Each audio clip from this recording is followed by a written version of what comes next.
Vettichira toll പ്ലാസയിൽ വീണ്ടും സംഘർഷം. വാഹനയാത്രക്കാരും ജീവനക്കാരും തമ്മിലായിരുന്നു സംഘർഷം. ടോൾ പിരിവിനെ ചൊല്ലി വാഹനയാത്രക്കാരും ടോൾ പ്ലാസ ജീവനക്കാരും തമ്മിലുണ്ടായ തർക്കമാണ് ഒടുവിൽ പരസ്യമായ കയ്യാങ്കളിയിലും സംഘർഷത്തിലും കലാശിച്ചത്. രാത്രിയിലാണ് സംഭവം നടന്നതെന്നാണ് ലഭ്യമാകുന്ന ദൃശ്യങ്ങളിൽ നിന്നും വ്യക്തമാകുന്നത്.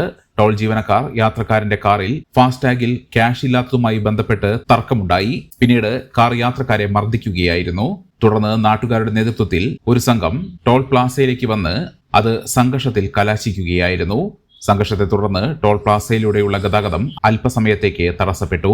വെട്ടിച്ചിറ ടോൾ പ്ലാസയിൽ ഇതിനു മുൻപും സമാനമായ രീതിയിൽ ടോൾ പിരിവിനെ ചൊല്ലി തർക്കങ്ങളും കടുത്ത രീതിയിലുള്ള സംഘർഷങ്ങളും ഉണ്ടായിട്ടുണ്ട്.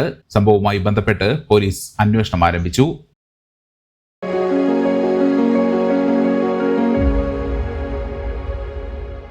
മെമ്പർമാരുടെ നിക്ഷേപങ്ങൾക്ക് ഉയർന്ന ലാഭവിഹിതം നൽകുന്ന കേന്ദ്ര സർക്കാർ സഹകരണ സ്ഥാപനം Bharat Lajna multi state housing cooperative society limited, Parappur road, Kottakkal.